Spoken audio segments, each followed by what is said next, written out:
Danny Segura here in Miami, just days away from Karate Combat 52. Against, I'm here with the president, President Asim, aka Dana Brown. I mean, the list goes on. How many nicknames do you have? I got a lot of nicknames, but one thing I gotta say is, like, read that damn name right there. MMA Junkie. I'm with the right man, Danny Segura. Yo, it's an absolute honor to be sitting in front of you with that logo on the microphone. It's a pleasure to start 2025 like this. Yeah. And lots to talk to you about. There's so much going on with Karate Combat. First of all, let's talk about Robellis, because I've been following this guy for some time. Literally tailor-made for Karate Combat. Absolutely. And one thing you have to understand about Robellis is, like, the only way somebody could beat him in MMA was to not fight him, was to put him against the cage, to hold him, to stall him. Those were some boring fights. Honestly, every win he's ever had has been under 18 seconds by knockout. Yeah. I just don't see a man that can stand in front of him and fight him. And in this rule set, I think he's going to prove to be the greatest striker on the planet. Yeah. No, and he's a must-watch, also, like, huge for the Hispanic community down here in South Florida. Obviously, being Cuban, his family will be present, so that's awesome. We got a great event, man, and it seems Karate Combat has just really blown up over the last, like, year and a half or so, ever since you took over. Thank you. I didn't say it. He said it. Yeah, no. I mean, I'm just an observer, just looking at what's going on. So how has your experience been so far as Karate Combat president? Was it everything you wished for? Did you surpass your expectations, more or less? I guess grade your own performance. Okay, wow, that's a very interesting thing. I'm a very critical guy. I think the perception outside shows this unbelievable performance from myself. I think a lot of people, no one can deny that Karate Combat now is a top 5 league in the world. It's a destination league for fighters. Right now, if you want to make money in this sport, you only can go to UFC, PFL, arguably one championship, and Karate Combat. That's it. There's nowhere else to go. Oh, sorry, BKFC as well. BKFC. So look at that. You got 5 organizations in the world to go to make money as an athlete. We've become a destination for athletes in the last year. So I think by that standpoint, for the common person, I think, yes, I'm doing a great job. My team's doing a great job, all of that. Me, myself, I am unhappy with a lot of different things, and I'm planning to make those improvements because I want to make a big impact in this sport. I want to make a big impact for fighters, helping them achieve their dreams and change their lives. So there's a lot of things I wish I would have done in the beginning of when I started this position that I'm going to do into this year. Yeah. What are some of your goals for Karate Combat in 2025? I would say I want Karate Combat to be looked at as the greatest striking league on the planet. I truly believe we're getting there. And right now people can say, okay, if I want to see the best strikers on the planet, what am I going to watch? I'm going to watch Glory Kickboxing. I'm going to watch Karate Combat. I'm going to watch maybe one championship. There's a split amongst where the greatest strikers are. Some are here, some are there. By the end of the year, I want everyone to know that the greatest roster for strikers is Karate Combat. Yeah. I first started hearing about you through Goat Shit, and obviously a lot of the social media that came out from there was it did very well. Insane. Yeah, and it did very well. Chairs flying, knives being pulled, brawls breaking out, right? It's a madhouse, No, 100%, and it's very Miami. Yes. Me being from around here, it's very much that style. But I gotta ask you, did you ever think you were gonna go into fight promotion, or is this something that just came up and you took the opportunity? So honestly, I knew that once I was done fighting, this is something I was gonna do. I didn't want it to happen yet because I didn't want to pull my focus from my team, from my MMA gym. So it happened a little too early, but when I got offered a position like this, and I mean, like I said, we're a destination, top 5 organization on the planet. I couldn't say no. Yeah. It's just such a once-in-a-lifetime opportunity to have this position. So I said yes. In the beginning of last year, Goat Shed was actually falling apart because of that. I lost a lot of fighters. We started losing fights because we have a 90% win ratio. We started losing fights. We went on a losing streak of a 4-fight losing streak. It's never happened in the history of my team in 6 years. And very quickly, I was able to find the balance of, okay, here's my focus of being a president. Here's my focus of being a coach. And we've maintained our 90% win ratio. We're 14-3 in the UFC, or now, right, 16-3 in the UFC now with our last 2 wins. But it's going amazing. We're on a huge win streak. Everyone's winning titles across organizations. So finally, I found a good balance of coach and president. And something that I've found very interesting is that, we see in mixed martial arts and just combat sports promoting, the product sometimes always looks very similar, right? Like very few players come in and really disrupt the industry and do a big change. Like you guys, what you guys been doing in terms of like social media, putting the events for free, allowing media outlets to sort of use the footage. Just the way you promote the event sometimes is pretty ridiculous, right? Yeah. Like, but in a good way. When you were sitting on the sidelines, were you looking at combat sports and kind of seeing like, okay, like there's a lot here to be done. There's a lot missing, like, because it seems like you've had a more, I don't know if youthful is the appropriate word, but a more like, I guess, updated approach to covering and promoting. Exactly. I mean, look, when you're the president of such a large company, when you're president of a 9-figure company, generally speaking, that age of that position is usually between, I would say the average age is like between 50 to 65 is usually the age range of a company that large. The founders of Karate Combat blessed me with this position. I just turned 35 now. So I have that, I guess, more youthful mentality where I understand what the audience wants to see. Not only do I understand what the audience wants to see, and I can relate with the younger generations. Also, I was a fighter myself. You know, I am a coach myself. I have slept in the gym with my fighters. I've eaten those microwave meals with them. I came from the gutter just like them. You know, I lived that life with them, the fight life. So because of that, I bring a whole unique perspective to this. And honestly, there's, without a doubt, unarguably, nobody in the combat sports realm can understand a fighter as much as I can. You know, I used to fight at 45. I cut weight. You know, I ruined my career doing that, but I went down to 145 pounds. You know, I've cut the weight. I know what it feels like. So when fighters come to me and we talk about contracts or we talk about opportunities, I understand what they're going through. I know what's happening, and because I can relate to them, they believe in me more. They're loyal to the company, and I believe that they fight harder because of that. Yeah.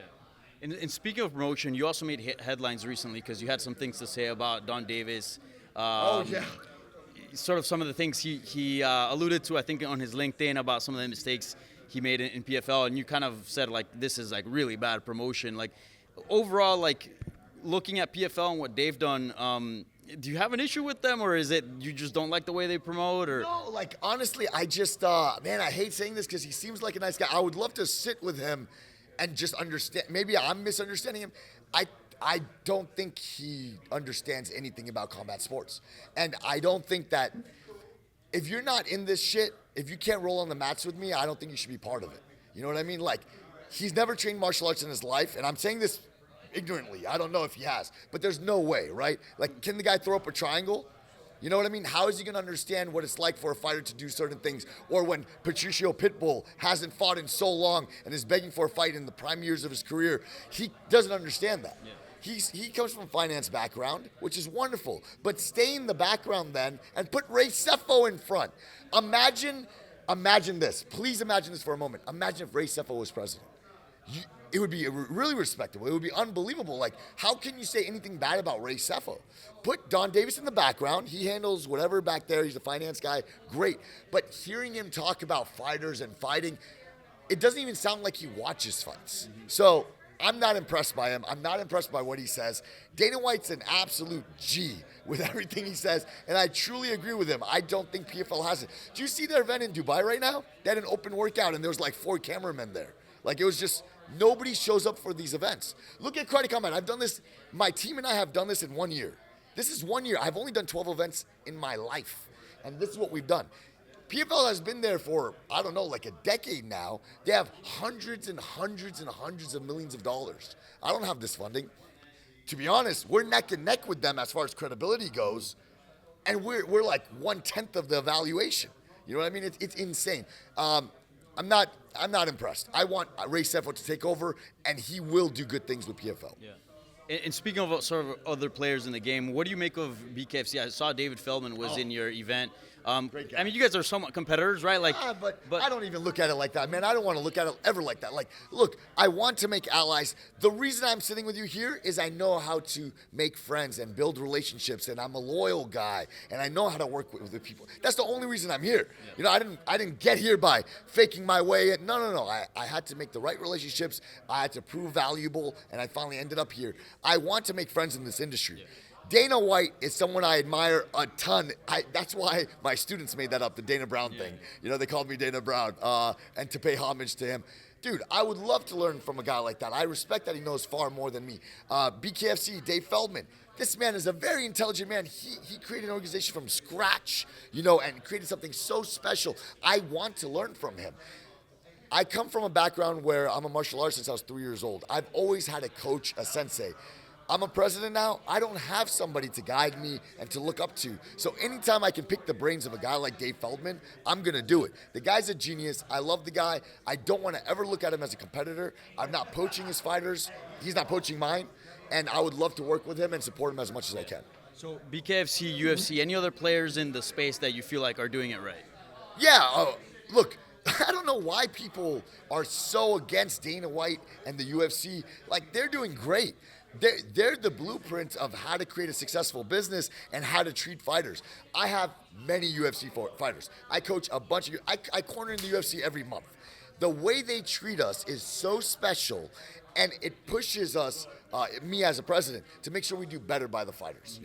I want to treat my fighters as well as the UFC does, and I think we are. We put them in this gorgeous hotel. We really try to push their brands. We give them the media attention. If they need help cutting weight, we have a nutritionist on staff. We do these things because of what they're doing. So we look up to guys like the UFC. And in terms of now sort of your fighters, we've seen some big names hit free agency, right? You just mentioned Pitbull, Patricio Pitbull, Holly Holm from the UFC, right? A lot of people are kind of saying she'd be perfect for Karate Combat. Any of them interest you? And have there been any discussions internally to potentially reach out and sign any of them? There has been numerous conversations about reaching out to Patricio Pitbull, to Holly Holm, but at the same time, right now, I really want to build our own stars, and I think we've done it. So I love having super fights. I would love to invite Patricio Pitbull in, Holly Holm, and I would love that. Paige Van Zandt, who I just spoke to her the other day. I mean, I would love to have Paige Van Zandt in 2025. It's very possible that you will see her in 2025 in Karate Combat. So, a lot of cool names, right? But in reality, we want to build those homegrown stars, and I think we're doing it. Right now, Ailini Pereira, you see how she skyrocketed in following on her debut with Karate Combat. That's a homegrown star we've created. Rafael Alves, yes, he was in the UFC, but the name he's getting right now, he's exploding. This rule set, the 3-minute rounds with his explosive build, we're building an unbelievable name. Shazay Brind right here became a national hero across the Middle East and Asia. This guy's generating millions and millions and millions of views. It's crazy.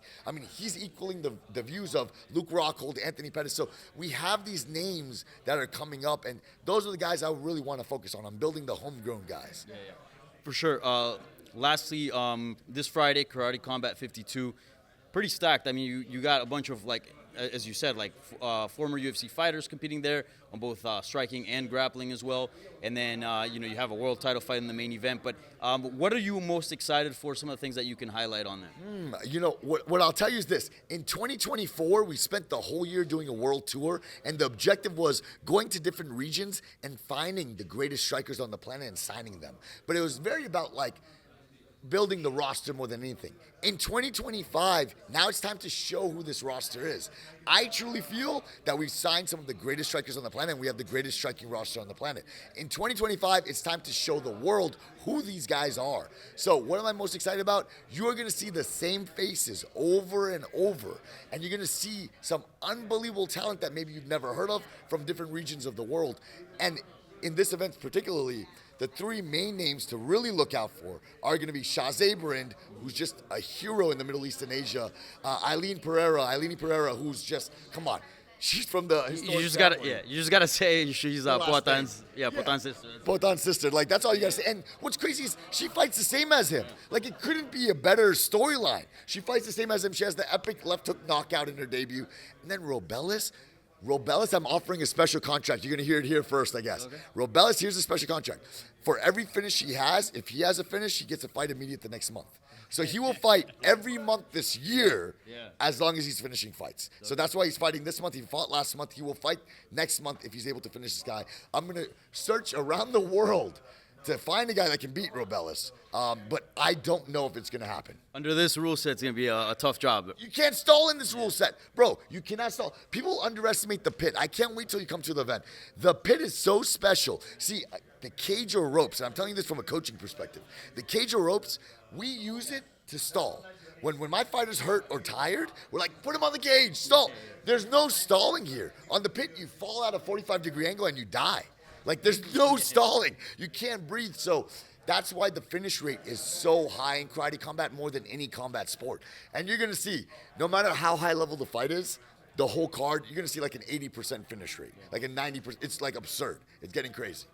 All right, Dana Brown, President Asim, thank you so much for your time. Looking forward to this event. Thank you very much.